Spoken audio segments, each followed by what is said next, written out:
So my question to people was, could we go to war today against a commodity that was 60% of our export sector? That's what happened. So, you guys all know this guy. Louisiana native Harding Carter, in his 1942 book titled Lower Mississippi, declared that Jefferson Davis, the Confederacy's president, had failed strangely to understand that his river was more important than Richmond. That the Confederacy could have lost its capital, a dozen Virginia battles, and the state itself with less disaster than it suffered from weakly defending the Mississippi River. With regard to Vicksburg, General Ulysses Grant and Admiral David Farragut would have disagreed. The power of Carter's statement is in pointing out how vital the Mississippi River was to the Confederacy's fate and the Civil War's outcome. President Lincoln knew the lower Mississippi well. He had taken 2 flatboat trips down the Mississippi, one in 1828 and the other in 1831. He recognized that if the Union controlled the whole river, they could sever Texas, Arkansas, and much of Louisiana from the Confederacy. The Union could deny the rebels access to grain, hogs, and cattle. They could close a route through Mexico around the naval blockade into Texas and the South. If the Confederates controlled any part of the Mississippi River, they could block navigation of the river, crippling northern commerce. In the struggle to control the Mississippi, Vicksburg would emerge as the most formidable Confederate bastion, but only after the Union got there. Other victories had to precede Vicksburg. The siege was the last stage of a broader campaign. As you all know, the Civil War began on April 12, 1861, when the South Carolina militia opened fire on Fort Sumter. The fort fell the next day. And the conflict started poorly in the East for the Union. After taking Fort Sumter, the Confederates won at Bull Run, Wilson's Creek, Shenandoah Valley in the 7 Days Battle, and President Lincoln started looking west for good news. As I just told you, France and England depended on Southern cotton. Both were watching to see in whose direction the Civil War went. And Confederate diplomats were working hard to convince both countries to side with them. Unless the Union could demonstrate some success, England and France might support the South. To throttle the Confederacy's access to world markets, the Union Navy blockaded the Atlantic and Gulf Coast, and they hoped to take the Mississippi River. And this was the Anaconda Plan developed by General Winfield Scott. Consider the blockade's impact on New Orleans and the Confederacy. New Orleans was the South's largest city, principal port, and leading slave market. The country's the next largest city, this city was 170,000 just about. The next largest city, Charleston, was about 40,500. If you combine the next 5 largest cities in the South, New Orleans is still larger. New Orleans was also the world's 4th most important commercial port. Short of manufacturing centers, the South desperately needed to sell its cotton, sugar, tobacco, and other commodities to foreign countries, and the Union desperately needed to block that access. The Union's Mississippi River campaign does not begin on the Mississippi. It starts further east on the Ohio, Tennessee, and Cumberland rivers. The Union's success in the East was essential because of the river and rail connections between the Deep South and the Mississippi Valley. In the Western theater, Cairo, Illinois mattered most. In his book, Vicksburg, Grant's Campaign That Broke the Confederacy, Donald Miller says, Cairo was the epicenter for all Union military activity in the Mississippi Valley. The Navy's Mississippi River Squadron formed there in the summer of 1861. From Cairo came the ironclads and mortars, the soldiers and the sailors. The Vicksburg story begins, he says, at Vicksburg. Historian E.B. Long stressed that Cairo controlled what was probably the most vital river junction in the United States. Consequently, the Union moved quickly to secure it. Before arriving at Cairo on September 2nd, 1861, General Grant had begun planning this campaign up the Tennessee and Cumberland rivers.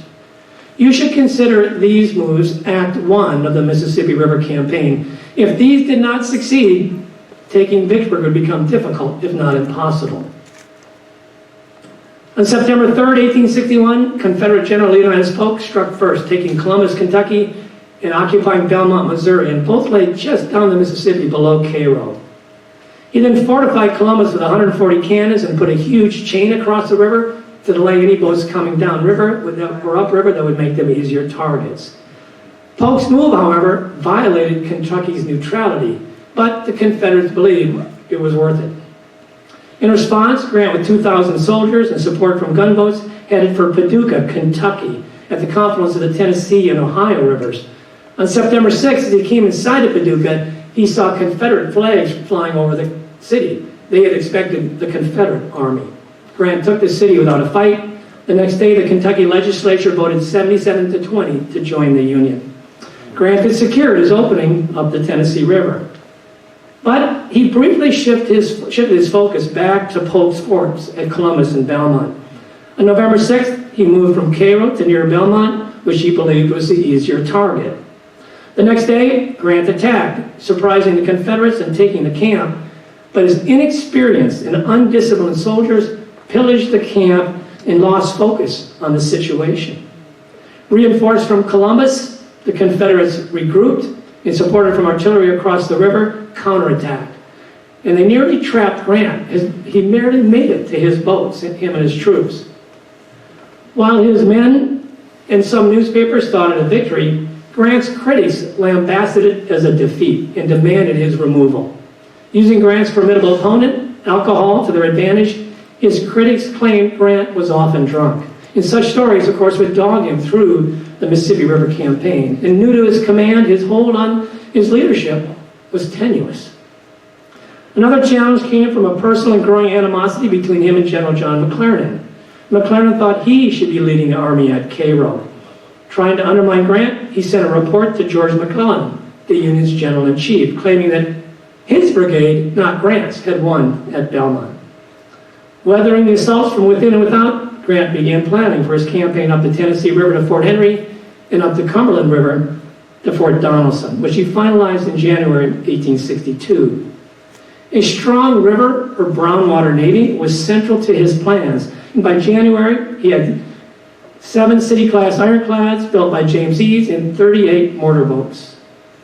On January 23rd, Grant traveled to St. Louis. He needed permission from Henry Halleck, the commander of the Union's Western Army, to move on those forts. When Halleck dismissed him with no explanation, Grant returned to Cairo. Halleck would become another threat to Grant's career and his plans for a Mississippi River campaign. According to Miller, Halleck thought Grant had been reckless at Belmont and was convinced he had been drinking at Cairo. Less than a week later, Grant telegraphed Halleck, again pressing his case. This time, Halleck had to listen. On January 27th, President Lincoln issued General Order No. 1, which stated, ordered that on the 22nd day of February, 1862, be the day for a general movement of the land and naval forces of the United States against the insurgent forces. Lincoln had become impatient and demanded aggressive engagements with the South. So on January 30th, Halleck wired Grant, make preparations to take and hold Henry. This would be, according to Miller, the first great Union campaign of the Mississippi Valley. Grant sent the Navy under Flag Officer Andrew Hull Foote, one of the Navy's most experienced and aggressive commanders, ahead. Hull had 7 gunboats, 4 ironclads, and 3 timberclads. Brigadier General Lloyd Tillman, the Confederate commander of Fort Henry, recognized that he was outmatched. Plus, his fort was partially underwater and the river was still rising. So he sent most of his soldiers overland to Fort Donelson, which is only about 6 miles away. He left about 100 men to employ the cannons. He would meet Grant again outside of Vicksburg. On February 6th, Foote started bombarding Fort Henry, and he took out almost all of their cannons within 75 minutes, forcing Tillman to surrender. Although it was part of Grant's plan, it was really a naval victory. And Miller says the first big Union breakthrough of the war. On February 12th, Grant marched overland to Fort Donelson, and then, with his reinforced army of about 27,000 forming a semicircle around it. President Lincoln was watching closely. Our success or failure at Fort Donelson, he wired Halleck, is vastly important, and I beg you to put your soul into the effort. On February 14th, Foote engaged the Confederate batteries. This time, however, the Confederate cannon stood 75 to 80 feet above the river, and their plunging fire inflicted so much damage on Foote's fleet that he planned to return to Cairo for repairs. Before leaving, he met with Grant on Grant's boat, and during their meeting, the Confederate Army attacked. The Federals suffered heavy losses, but Grant rode into battle and took control. On February 15th, to his surprise, General Simon Butler, the remaining Confederate commander, asked for terms of surrender, to which Grant replied, "No terms, only unconditional surrender." On February 16th, Butler conceded. Grant's Army of the Tennessee suffered 2,700 casualties, but Grant captured 12 to 15,000 rebels, the largest surrender on American soil to that time in history. For the Confederacy, the loss was, according to Civil War historian Winston Groom, an unmitigated disaster. And to him, this was the first great victory for the Union, and Grant was the hero of the hour. Grant's victories extended beyond the two forts. The Union now controlled the lower Cumberland and Tennessee rivers, and they would take Nashville, the first Confederate capital to fall. Isolated from the Confederacy, the rebels now left Columbus and Belmont. Thrilled by the victories, President Lincoln recommended Congress promote Grant to Major General, which it did. But as fast as Grant went up, he came down. When he heard that General Don Carlos Buell, commanding the Army of the Ohio, was in Nashville, Grant went to see him. And he telegraphed Halleck to let him know, but the telegram didn't get through. Jealous in thinking Grant was going around him, telegraphed General-in-Chief McClellan, claiming that a rumor has resumed that since taking Fort Donelson, General Grant has resumed his former bad habits. I do not deem it advisable to arrest him at present, but I have placed General Smith in command of the expedition up the Tennessee. Rather than arresting or removing Grant, Halleck suspended him. Grant would not leave with the nearly 70 steamboats departing Cairo. Lincoln, however, did not want to lose Grant and directed the Secretary of War to investigate Halleck's allegations. This forced Halleck to back down, and Grant again assumed command of the Army of the Tennessee. On March 16th, Grant left Cairo and joined his troops about 20 miles above Corinth, Mississippi. Grant's objective was to capture Corinth, which sat at the crossroads of key railroads connecting the Confederate East to the Mississippi Valley. Grant was waiting for General Buell's army of 20,000 to join him before engaging the rebels. Confederate Generals Albert Sidney Johnston and P.G.T. Beauregard planned to surprise Grant before Buell arrived, and they did so on the morning of April 6th. Throughout the day, the rebel forces overwhelmed and pushed back to surprise and unprepared Union troops. Buell finally arrived that evening, and at 4 a.m. the next day, Grant counterattacked.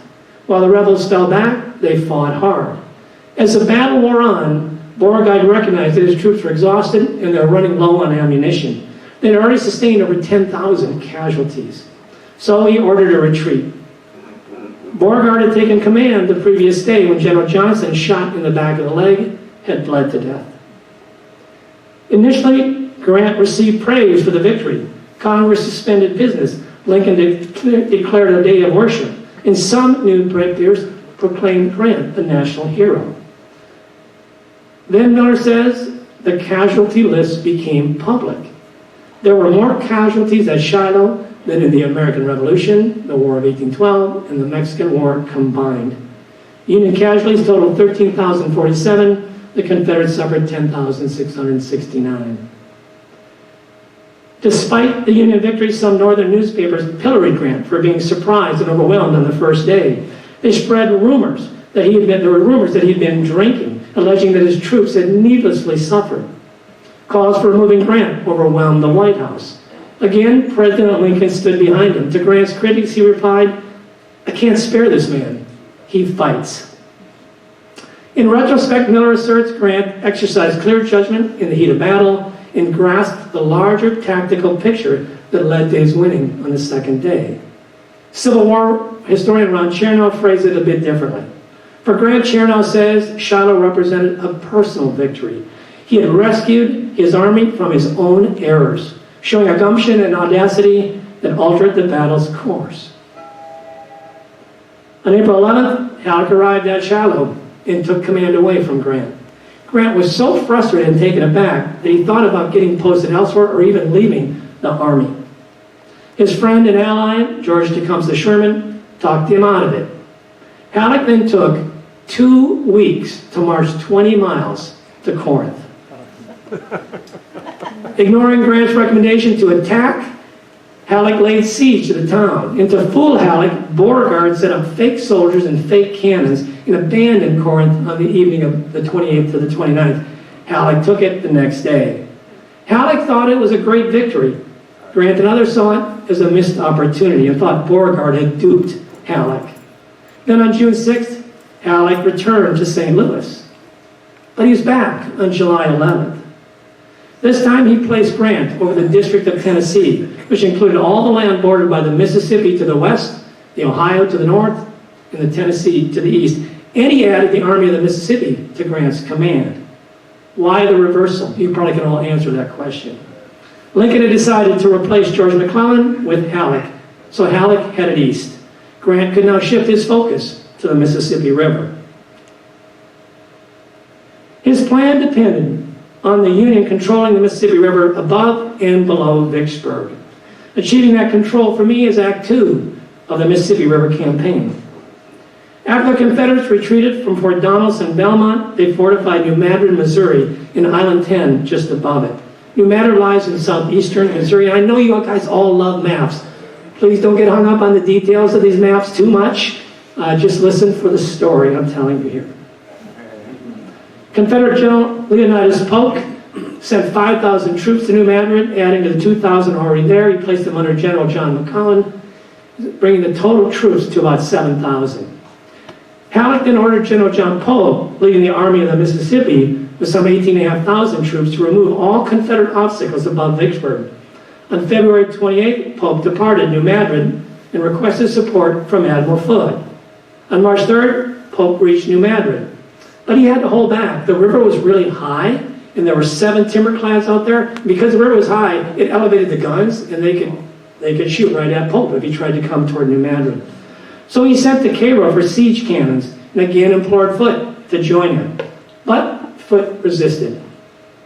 Halleck then pressed Flag Officer Foote to join Pope. Foote responded by complaining to Gideon Welles, the Secretary of the Navy, that the Army was unduly pressuring him and that he was not ready for such an engagement. Rejecting Foote's arguments, Halleck demanded an immediate demonstration on Island 10, and Foote still resisted. On March 10th, Halleck wrote to his chief of staff at Cairo and begged the question, why can't Commodore Foote move tomorrow? It is all important. By delay, he spoils all my plans. Foote finally agreed. On March 13th, Polk received 3 24-pounder siege cannons and an 8-inch howitzer and started shelling the Confederate fort at New Madrid and the boats on the river. After a day-long exchange, the Confederates hurriedly abandoned New Madrid, leaving behind 33 cannons, 300 horses, and provisions for 10,000. And their gunboats retreated downriver. Although Polk took the town, Island 10 and the batteries on the Tennessee side would not be as easy. And Polk needed boats to transfer the troops across the river so he could get on the peninsula. In addition to the troop transports, Foote's flotilla included 7 ironclads, a timberclad, and 10 mortar boats. Each mortar boat carried a 13-inch seacoast motor that could fire a 230-pound shell just a little over 2 miles. On March 15th, Foote began bombarding Island 10 and the Tennessee batteries. Bruised from the pounding he had taken at Fort Donelson, Foote resisted running past those batteries this time. So the Army engineers began excavating a channel around in the backwaters northeast of New Madrid, and they completed this 12-mile-long channel in 19 days, allowing Foote's transports to get past Island 10. But the gunboats and ironclads sat too deep in the water, and they couldn't use this bypass channel up here. While the rebels had lost New Madrid, General Beauregard believed Island 10 was secure. Disappointed with McClellan, Beauregard replaced him with Brigadier General William McCall, who assumed command on March 31st. McCall also believed Island 10 could handle the Yankees, but the Confederates underestimated Pope's determination and the courage of Captain Henry Walke and the crew of the Union ironclad Coron de Lay. On April 4th, under the cover of darkness and a heavy thunderstorm, Walkie with a volunteer crew rose the challenge of running past the batteries. After adding extra armor to the boat, they tied a barge along the side, and they loaded it with coal and hay. Walkie would later write that the Carondelet looked like a farmer's team preparing for market. At 1 a.m., the Carondelet arrived in New Madrid to the cheering Union troops. 2 days later, on another stormy night, Lieutenant Commander Egbert Thompson in the ironclad Vicksburg made the same run. Pope's soldiers could now cross the river and come at the rebel fortifications from behind. Since the Confederate timberclads were no match for the Carondelet and Pittsburgh, they retreated downriver to Fort Pillow between New Madrid and Vicksburg. With no navy to support them and vastly outnumbered, the Confederates surrendered Island 10 at 2 a.m. on April 8th, the day after Shiloh. As Grant's Army and Foote's Navy began moving up the Cumberland and Tennessee rivers, Navy leadership in Washington, D.C. began planning to invade the lower Mississippi from the Gulf. The Navy selected Admiral David Farragut to lead the fleet and made him flag officer, and they placed Commander David Dixon Porter, his brother by adoption, in charge of the mortar boats. To reach New Orleans and Vicksburg, Farragut and Porter had to pass two heavily fortified forts. Both lay above the head of passes about 90 miles above New Orleans. The head of passes where the Mississippi divides into three primary outlets.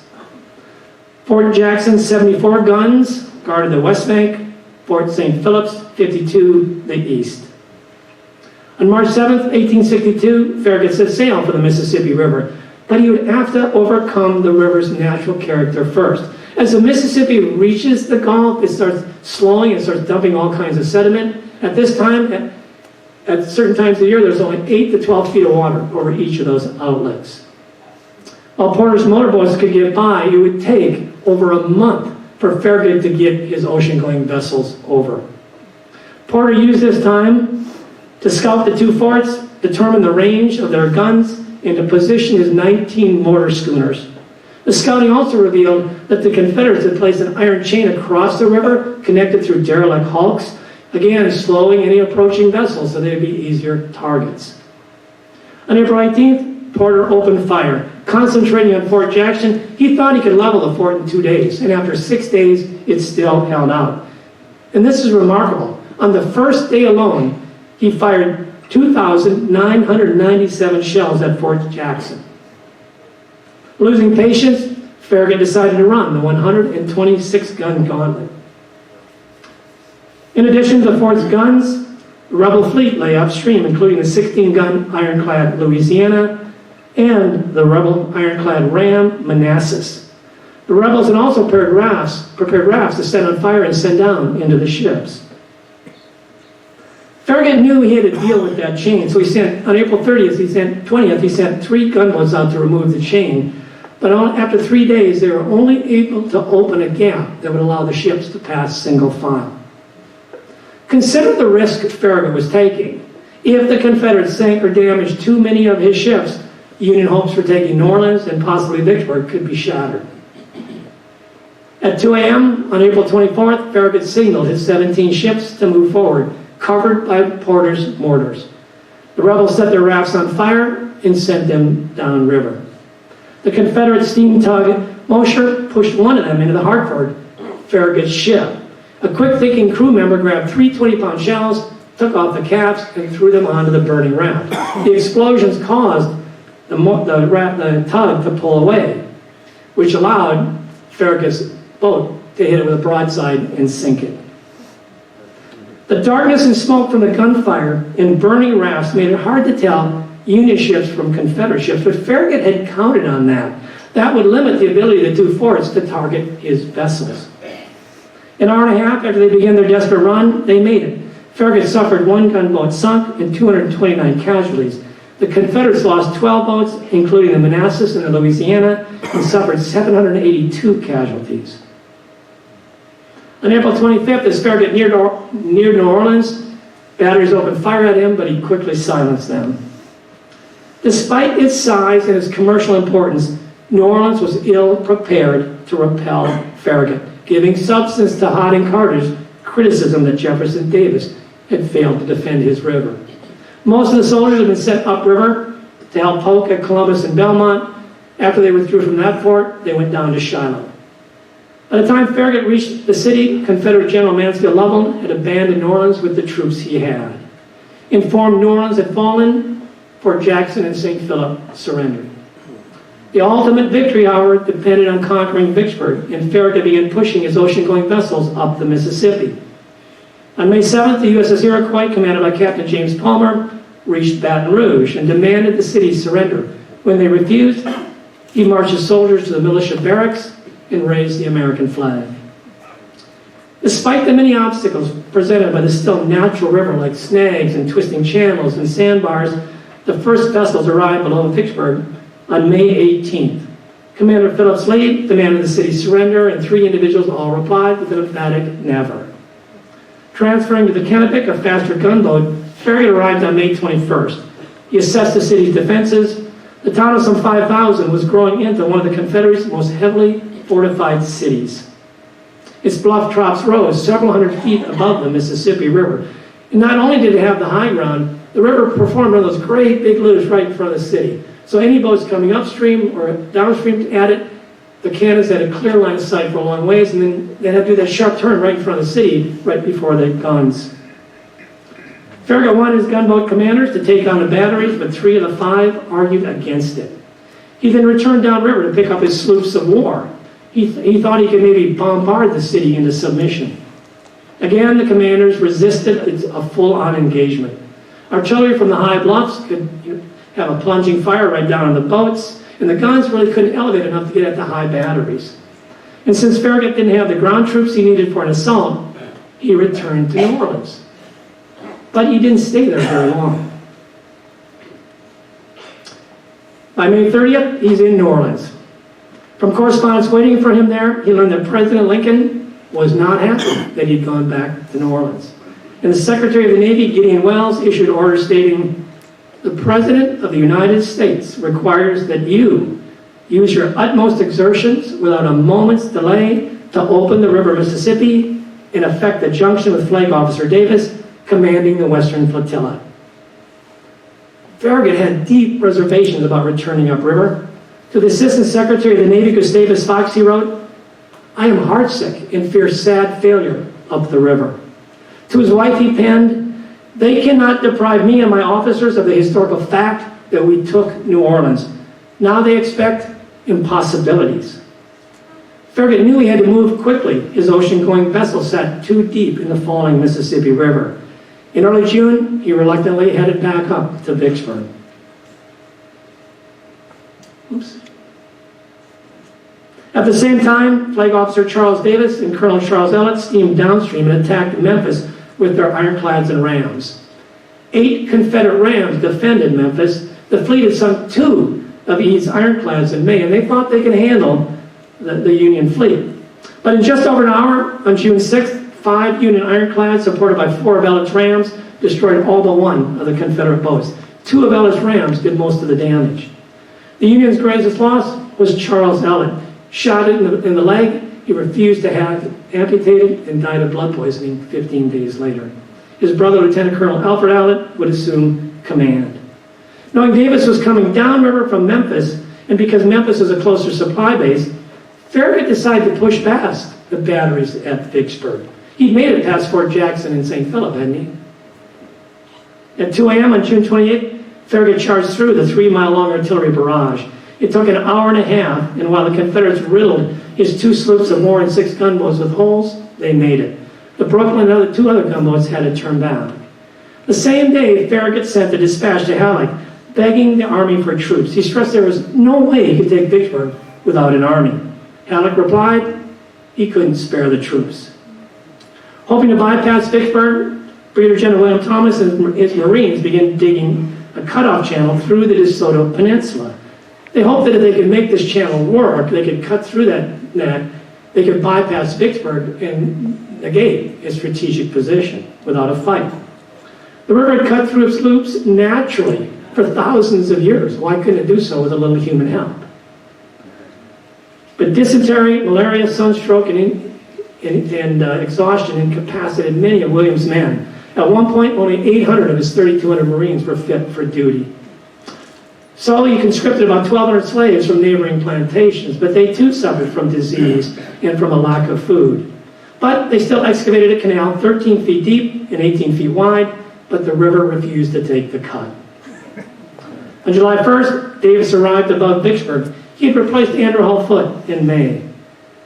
According to Miller, the combined fleets of Davis and Farragut formed the largest navy in American waters of the entire Civil War. But size did not mean success. Disease also assailed the fleets of Davis and Farragut, and their shelling of Vicksburg proved futile without an army. Then on July 15th, the rebel-clad Iron Ram Arkansas appeared and cut its way through the combined fleets to get under Vicksburg's guns, to the cheers of the town's citizenry. On July 24th, Farragut had enough and headed back to New Orleans. He didn't have an army, the river was falling, and he feared that the Arkansas could damage his ships. Fortunately for the Union, the Arkansas suffered repeated engine problems. On July 28th, Davis too had enough, and he heads upriver to Helena, Arkansas. Despite having the largest navy in American waters during the Civil War, the Union attempts to take Vicksburg had failed, boosting Confederate confidence in their bastion on the Mississippi River. The Falling River ended work on Williams Canal, and General Williams joined Farragut as he headed down to New Orleans. And then when they got to Baton Rouge, Farragut left Williams there to defend Baton Rouge with several gunboats. Less than 2 weeks later, Confederate General John Breckinridge attacked Baton Rouge. And Breckinridge troops forced the Union troops back toward the river, but the gunboats on the river held them off. But the Union held the city, but the Confederates could have won the day. The Arkansas had moved downstream to join the attack, but 8 miles above Baton Rouge, it suffered engine problems and pulled into shore, and then with Union ironclads approaching, the rebels scuttled it. After withdrawing from Baton Rouge, Breckinridge moved upstream and briefly to fortify Port Hudson, with artillery covering the river. Port Hudson would become another obstacle to Union control of the Mississippi. 16 days after the Battle of Baton Rouge, the remaining Union troops fell back to New Orleans. The rebels still had access to the Mississippi River between Vicksburg and Baton Rouge, and the North still controlled, and the North still didn't have access down to New Orleans. Harding Carter's accusation that Jefferson Davis had failed strangely to defend his river could be seen as true except for Vicksburg. The Union Army could readily take all the ground lost above New Orleans up to Vicksburg, but taking Vicksburg would be another matter. In November 1862, Grant would turn his full attention to Vicksburg. With newly designed and fortified defenses, the Confederates were ready. The key point I want you to take away from this presentation is that the Vicksburg story is a much bigger picture than just Vicksburg. Vicksburg is the key, as you will learn.